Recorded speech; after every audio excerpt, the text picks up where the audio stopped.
Welcome artists, art lovers, and dreamers to Somewhere and Elsewhere, where we uncover stories from artists across the coastal region. I'm Terrell Williams. And I'm Kevin Leroy Green, your host here on the Shoresides program, Somewhere and Elsewhere. Today we are with Miss Kim Henry, who is the co-founder and executive artistic director of Theater for All. Thank you for joining us, Miss Kim. Thank you. Thank you so much for having me. Wonderful. So I'm going to jump right in, I Great. guess. Yeah. Could you please tell our listeners a bit about yourself and your background, like as well as your organization? Well, that's a long story, but to try and be succinct, well, clearly I'm not a local. So I grew up in London, the UK, and theatre's always been my passion. Like so many of us, theatre has saved me again and again.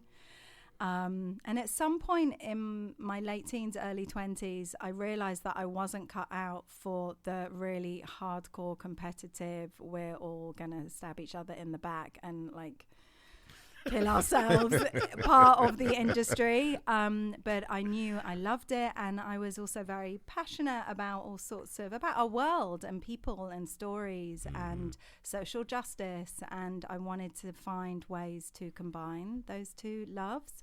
And throw in a bunch of travel because there's such a big, beautiful world and I wanted to see it.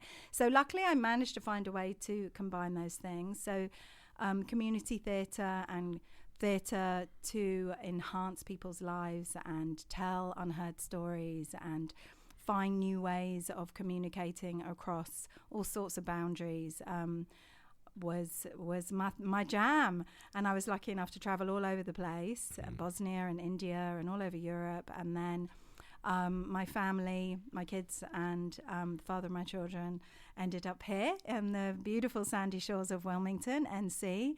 And I knew that I needed to do what I loved. And Theatre for All was born. Wonderful. It is truly an amazing organization. Oh, thank you. It is. So True. what initially sparked your interest in this specific area? I mean, very honestly, I don't have like a child or a cousin or a sister who has a disability. As I say, I've always enjoyed working with all sorts of communities that weren't heard. And I came on the board of Zach Hanna's then nonprofit Superstar Academy, and his vision was to bring the arts to underserved communities. So one of them was youth, one of them was seniors, and then Dylan Patterson was really advocating for a disability branch. And I was really interested in that. Secretly, I wanted to meet the most interesting people on in the town who would be wide open to try all sorts of crazy, weird stuff. Because as much as I love a good musical, don't get me wrong, I do. I'm into some crazy, weird stuff, and let's just keep pushing the boundaries and try something new and interesting perspectives and the way our minds work. And so I went into Laney High School and did a semester with a group of students with autism, and obviously they just blew me away. I mean, it's a perspective and a life experience and stories that you literally can't make that up. Yeah. And the work we were creating was just so exciting, and it was nothing I could ever do alone. And it was really nothing I could ever do with a completely neurotypical group of people. So it was just so exciting, and to see the breadth of talent there. I mean, incredible talent that even their teachers, even their families, some of the things that we unearthed, they were like, I had no idea that she could do that, or I had no idea that he could do that. And it was like, yes, because they weren't given the opportunity to really explore. So we then realized that, wow, we need to create an ongoing theatre company for these guys. Special Olympics is amazing, but it's not everyone. Sport's not everyone's jam. It wasn't mine, So I always say, I look forward to us being the Special Olympics of the theatre world, so that people with disabilities who are born to perform, like you and I, have that opportunity. Wow. Well, what pivotal moment or experience in your life significantly shaped who you are today? And how did you grow from it? Oh my goodness, Kevin, only you can ask that kind of question on the spur of the moment. Oof, pivotal moments. Yes. There's so many, obviously. I wanted to be an actress, like every young person born to perform, and I spent my teen years, desperately trying to sing and dance and act and go to auditions and get my soul crushed and all the rest of it. And then at 18, I managed to save up enough to go to India. And this is pre-internet because I'm that old. So it's not like I'd seen loads of stuff, it wasn't like it was this, I don't know. I know my soul was just yearning for something very, very different to what I knew growing up in mainstream London. So my young know-it-all London self landed in Delhi at 18 and a half, and I obviously had my world absolutely turned upside down, and had an incredible experience there. I was there for about 10 months in Asia, and it just blew my mind and opened my eyes in so many unimaginable ways, and I realized I knew nothing. I knew nothing about anything. And then, honestly, I got to Australia after that, and it was my first time back in a Western country after 10 months, and I hadn't seen a movie in 10 months. I had a little stint with Bollywood, but that's another story. So I arrive in Australia, I'm like, I'm going to go see a movie. It's been so long. And there's this movie called Silence of the Lambs. Oh. And I know nothing about. I'm like, lambs, farming. Jodie Foster, love Jodie Foster, right? So I go and see this movie, and obviously it just absolutely tears me apart. And it really it sort of consolidated my core knowing that I was not cut out for that. As amazing as that world is, and obviously there's profound works happening in that arena, I knew that was not my calling, and that I needed to do work that I felt to be really important and life enhancing. Obviously in India there's so much profound joy and so much suffering right next to each other on a daily basis, every second of the day. And I guess I kind of knew that I wanted to tap into both worlds. I mean, they're in all of us, and it's a part of life. But that the joy, like let's move through the suffering to get to the joy. And obviously, art can do that. Mm-hmm. So tell us about your program. What do you do? All right, fun. Okay. So we now, at this wonderful point, after years and years, have 2 performance companies where we co-create our own shows with our people. So we're wanting to extract their passions, their ideas, their latest obsessions, and the things that they're really into, and piece it all together into a weird and wonderful piece of theatre that is compelling and funny and sad and moving and all the elements of great theatre. So, we hold high artistic integrity. We want to keep creating new and interesting work. We never want someone to leave one of our shows and be like, oh, look what the disabled people can do. It's so sweet. Like that is not our vibe. And honestly, we never get that reaction. Never. Well, I've been to your shows, so yeah. I know for a fact you don't get that right. reaction. That's not the jam. One thing I will always say is like, if y'all start a show, it's with the best energy. Like, we know it's going up from there. It's like it's always a great explosion to start with you guys. Yeah. Because they are so committed to like giving an amazing performance. So you're like, I love y'all. Yeah. I mean, they're having a great time up there, and that's contagious, isn't it? Yes, very. And obviously not everyone. Some people are very nervous like anyone, but some of our guys are fearless. Yes. And it reminds me at the beginning of every performance that I'm like, okay, we're going to have a good time. Like, it's terrifying in the way performing is, but we're also just humans on earth, entertaining each other. Like, exactly. No one's, it's not life or death right now. We have a choir, which is super fun. We're learning all sorts of songs from all sorts of traditions, and we're getting to perform it all over the place. And that's something I really wanted.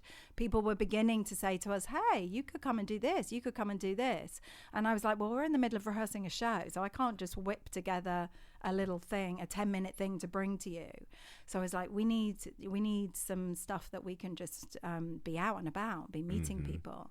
So we had a choir, and then we have a dance company, which, I mean, I love to dance. I'm not a trained dancer, but I've always loved to dance. It's you know, it's its own language, as I don't have to tell you. So those companies are great, and we're getting to go all over the place. And we have an outreach branch of our organization where we go into schools and we bring the arts to students with disabilities, because there's still so little available for them in the schools. And we also have summer camps, and we also have a program where we train our most experienced members to be teaching assistants. It's a 1-year program. We call it the leadership training. And then they get to come back into the schools with us as performing arts teaching assistants and get paid. Oh, so wow. they actually, isn't that so That cool? is Really good. super It's cool. such a win-win-win, because one day I was driving along and I was like, okay, I need more help. I need people who are passionate about theatre and have some experience of the disability community to help me with the outreach program. Who's going to do both? Who's got both? And then I was like, obviously my people. We just need some training, and it's just so rewarding to see them having that opportunity to train in something they love, be paid for something they're good at, to be in a position of authority, to go back into school sometimes where they were students and get to say, hey, this is, look what I'm doing. Great for the other students to be like, wow, that person has autism, or that person's in a wheelchair, and they're not the greeter at Walmart. They're they're a showing teacher options here, teaching and in this great position. So I love that. So it's a really fun part of what we're doing. Well, how did you come to this work?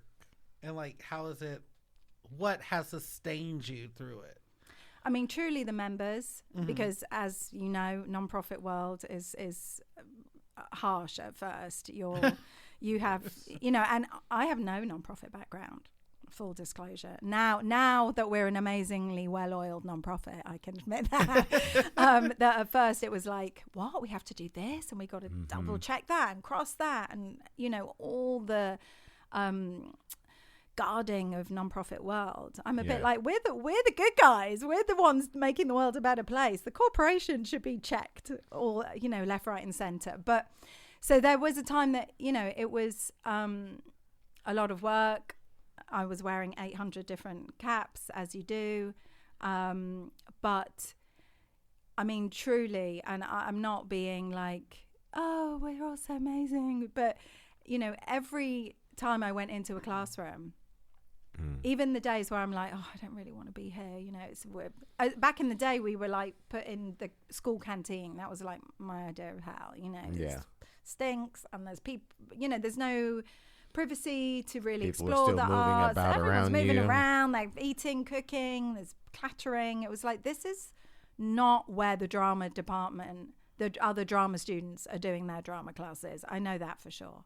So it took a few years of advocating to be like, okay, we're going to do our theatre classes in the theatre like every other theatre class, Anyway, but the people, every single week something happens that truly that is just like, the magic of theatre, the magic of expression and connection. Life enriching for me. So I'm an audience member, right? And Right. I show up to your show.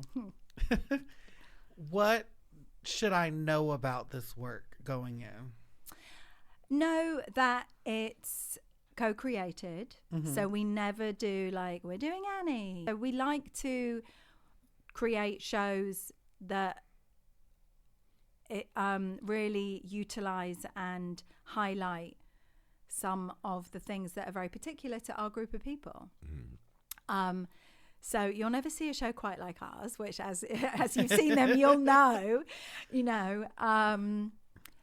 other than that, really nothing. Like, come with your open mind, your open heart. And I mean, I could talk a lot about this. It's really interesting. It's so interesting to see what our audience comes to a show with. What are they expecting? Are they why? And then afterwards, how did they feel, and why did they feel that? So there's an unconscious bias that gets shifted. Even the most open-minded, open-hearted, myself absolutely included, would be like, wow, I did not expect that to be so good. I mean, we get that again and again. We have an unconscious bias that people with disabilities are unable to do things. Yeah. And as we talked a little bit about before we started, a lot of people with disabilities, it is a disability in this world, because this world is not designed to elevate their life experience. There's a lot of obstacles, as simple as someone in a wheelchair, there aren't ramps. How are they going to get on that bus, on that train, into that restaurant, up the steps to see that theatre? How are they going to have a microphone at the right height? All those things. So there's basic practical things in the world that aren't designed to help them flourish, and therefore it is a disability. They have to work that bit harder, like all sorts of minorities, right? But having said that, a lot of their personalities and their life experience and their talents and their passions and their ways of seeing the world, those things aren't a disability. Those things can teach the neurotypical community 3 million lessons. I mean, I've kind of lost. That we can create very different kinds of theatre, rather than trying to create theatre that conforms to our norms. So just kind of watch this space to see what TFA comes up with, because it's a very exciting moment for us. Is there a moment or a story you would like to share that is about the impact of your work, that was like one of those days where you were going in, you were tired, and you met a student that literally surprised everyone, but it made you go on more? There was a young man called Chris, who is hard of hearing. He's deaf, and he was at Laney, and he'd worked with us for a good couple of years. Beautiful young man, huge grin, big smile, loved music, can feel the pulse of music on a speaker or something, loved to dance, full of energy and joy. And he had he has an interpreter with him doing sign language all the time. And then one show, we were like, oh, we should we're going to learn to sign. We always end with a big song, like all good pieces of theatre. Let's sign the final song. So, so one day we're all learning the sign, and Chris, he must have been late that day, he walked into the theatre and saw a whole room of people speaking his language. And he just started to cry. And then obviously, we were all a mess by the end of it. But you can, right now, you can feel yeah. that for once, everyone in this room was speaking his language. And it just helped all of us go, he lives in a world where no one is ever, not no one, but most people don't take account for it. Most people aren't speaking his language. And to just look around this room and see people going, oh, we want to learn your language for a moment. It was a really beautiful moment. It was like, you got me.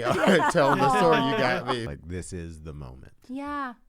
It's an incredible community of such, and not to sort of like all people with disabilities are just saints, because it's not that. Yeah. We are You an have your adult moments, company. yeah. Oh, we People annoy have each other. And personalities, we've been profoundly lucky for all this time. Our drama has stayed very much on the stage, which is really lucky. But obviously, I love that we're an adult company. We talk about things that adults talk about, sex, drugs, and rock and roll. And, our people want to fall in love, and they want to do all sorts of things like any of us. So, but, it's just, it's a real honor to just be able to experience a different perspective all the time. It's humbling. So, what are the barriers to participating in the arts for your participants? Like, how do you overcome those? That's a great question, because I mean, really, what are the barriers for any minority to be given a voice and heard? Just the people that aren't the minority to stop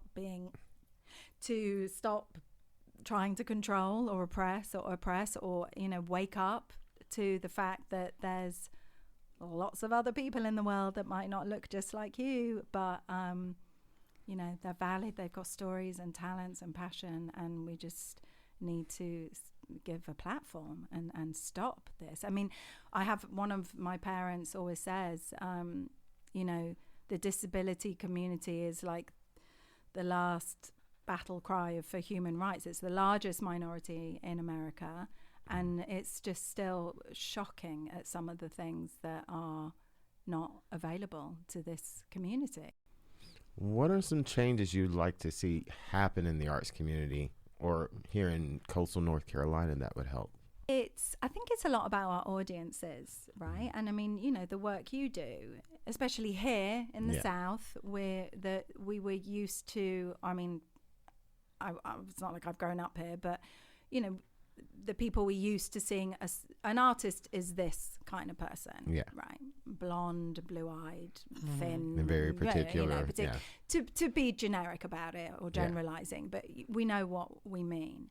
And I think thanks to work like the work that you do and the work that we're doing, and lots of other people like Working Narratives and some other really interesting companies that are happening here, our audiences are ready. I feel like they're hungry for something different, and that's really exciting. And I mean, I think that's way beyond Wilmington, that people are like, okay, we know that jam. Let's see something new, and it is really exciting. And let's let people represent themselves. Very true. Oh, I'm so happy to hear you say that.